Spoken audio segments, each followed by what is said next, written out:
Você já teve aquela sensação de que a sua vida simplesmente parou?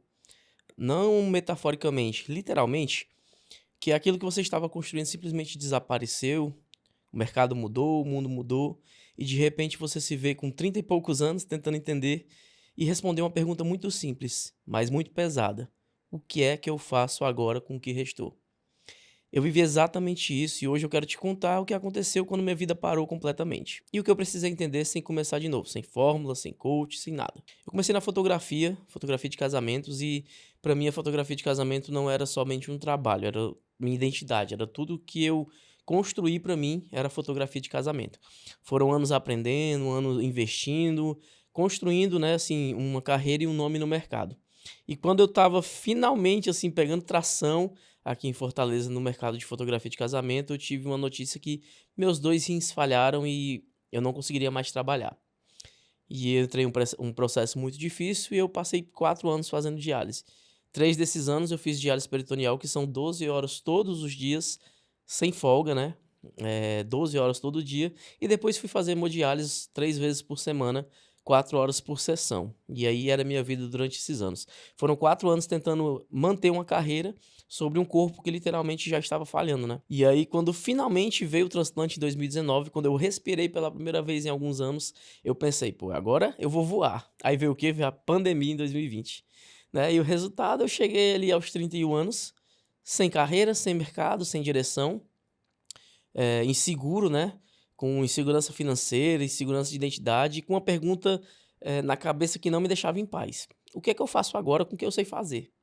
Num mundo que tudo mudou enquanto eu estava parado, né. Existe uma coisa que ninguém fala sobre recomeçar depois dos 30.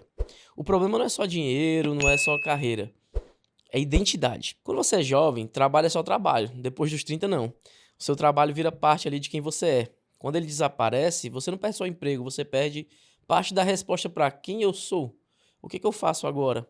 E foi nesse estado, assim, que aconteceu uma das decisões mais difíceis da minha vida, né. Em 2023, eu tive uma decisão estranha que foi tomada mais pela minha esposa, porque nós saímos da nossa própria casa, que nós tínhamos uma casa confortável, que era nossa, que representava tudo que a gente tinha construído em um condomínio bom, e fomos morar numa casa alugada, mais velha, cheia de problemas, numa rua de bairro que alagava, uma estrutura muito ruim, estresse, assim, direto. E eu não entendi aquilo, né, mas a Luely, minha esposa, disse que precisava mudar, ela não sentiu paz de estar mais em casa, e eu, mesmo sem querer, acreditei e confiei. E nessa casa eu vivi os dias e os meses mais estressantes e cansativos da minha vida depois desse período das diálises. Mas foi nessa casa, em um quarto no fundo, que alguma coisa mudou. Eu parei de tentar responder e recuperar o que eu tinha perdido. Eu comecei a perguntar outra coisa, e uma coisa talvez mais importante até, né. Eu comecei a perguntar: "O que que eu ainda sei fazer?". O que que eu ainda consigo fazer com tudo que eu aprendi até aqui? A fotografia tinha me ensinado coisas que ainda estavam comigo, né, então eu já sabia operar luz, câmera, a narrativa visual, direção de imagem, essas habilidades não desaparecem. Então eu reorganizei elas em outra direção e foi assim, em 2023, que nasceu a 24 Frames. Ela não nasceu do zero, do acaso, ela nasceu de algo que já existia, que só precisava ser reorganizado. O que eu pensava ser o fundo do poço ali naquela casa, era na verdade o ponto de partida para algo que está sendo construído até hoje. E aí o estúdio começou a funcionar devagar, né, com alguns clientes, começou a tracionar e eu: "Poxa, agora eu tenho outro problema". Eu precisava transformar aquilo em algo realmente profissional, né, mas eu não tinha um real no bolso, não tinha capital. Então a gente fez outra decisão também difícil, nós vendemos o nosso carro zero que nós tínhamos, e era um HB20S 2021 que a gente tinha comprado zero, o primeiro carro zero, e a gente simplesmente vendeu. E vamos abrir mão dele para investir. E investimos numa sala comercial, que inclusive é essa sala que você está vendo aqui, que a gente está gravando hoje. E nesse mês de março está completando 2 anos que nós estamos aqui. Mas tem uma coisa muito importante aqui. Isso não foi assim, uma fé cega, uma decisão precipitada. Eu já testei o negócio, vi que estava funcionando e tinha potencial. Então nessa trajetória eu já aprendi uma coisa e uma lição muito importante. O risco ele tem que ter fundamento. Você calcula, você valida e você arrisca. Nessa ordem. Não dá para você fazer de qualquer jeito e sair da sua casa ou vender um bem e investir sem ter nenhuma base formada. E eu aprendi uma coisa: recomeçar depois dos 30 é bem diferente. Tem 3 coisas aí que nenhuma delas você vai ver aí em nenhum livro de motivação. A primeira é que recomeçar depois dos 30 é muito mais lento, aceita isso. O time de vida não é o time que o mundo te vendeu, o que disse que funcionaria para você. E eu vou falar até mais isso no segundo ponto. Ninguém me disse que eu ia ficar 4 anos parado por causa do rim, ou ninguém avisa pra gente quando vem uma pandemia, por exemplo, né? A vida não segue o roteiro que a gente estabeleceu, e tá tudo bem. A gente foi formado pra viver assim, né?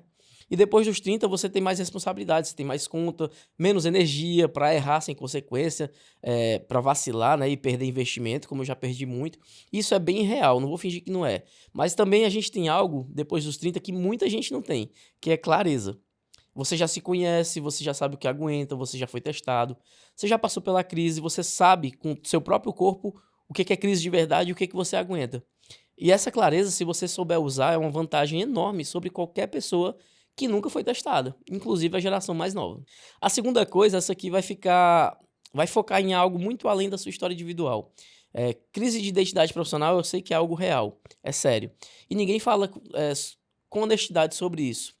Com a honestidade que merece esse assunto. Se por acaso você está sem saber quem é você quando o trabalho sumiu, você não é fraco, você é apenas humano.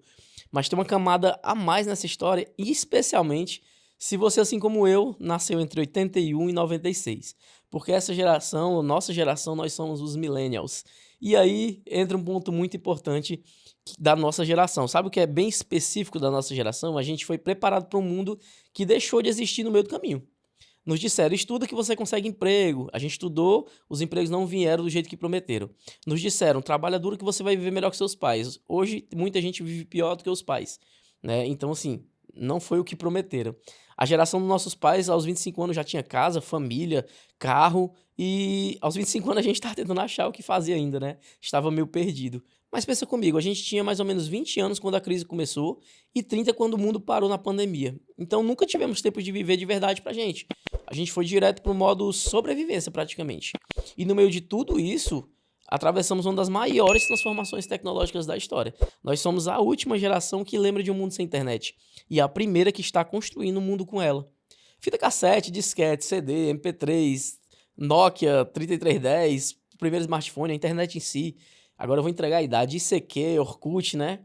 Para de repente estar Instagram, TikTok, inteligência artificial, YouTube. A gente viveu todas as eras da tecnologia em 30 anos. Isso não é fraqueza, isso é uma capacidade de adaptação que nenhuma outra geração tem. E nem precisou ter, né? Na história com essa velocidade. Então, quando eu digo que a resposta não está em recuperar o que era, mas está em descobrir o que você já sabe fazer e reorganizar isso numa direção nova. Foi o que eu fiz com o 24 frames. Peguei tudo que eu sabia na fotografia e reorganizei para formar o que a gente tem hoje. E olha, esse papo de millennials aqui dá um vídeo inteiro só disso. Se você quiser, comenta aqui fala aqui nos comentários que a gente faz outro vídeo sobre isso. E a terceira, e para mim essa é a mais importante, há tempo para todas as coisas. Essa convicção, ela já vem da minha fé em Deus de muitos anos de tudo que eu passei. Sou cristão e eu acredito muito em tudo que Deus tem feito na minha vida até hoje. E toda vez que eu superava uma situação, eu sabia e aprendia que aquela dificuldade, aquele problema era fase, né? Não era o fim, ia passar. E foi dali que nasceu uma palavra que virou o centro de tudo que eu faço hoje, que é a palavra permanecer. Né? Não é persistência cega, não é teimosia de quem não sabe largar o que não precisa, é a escolha de viver construindo algo. Mesmo sem saber se você está certo, mas construindo. Você realmente permanecer num propósito que Deus tem para sua vida. Se você está no momento em que sua vida parece ter parado, talvez a pergunta não seja, será que ainda dá tempo? Talvez a pergunta certa seja outra. O que você tem hoje já que você pode reorganizar numa direção correta? Porque a experiência reorganizada é o ativo mais valioso de quem está recomeçando. O que você viveu até aqui não foi desperdício, foi só formação, foi maturidade. E a fase que você está hoje não define o fim da sua história. Ela define o que você vai construir a partir dela.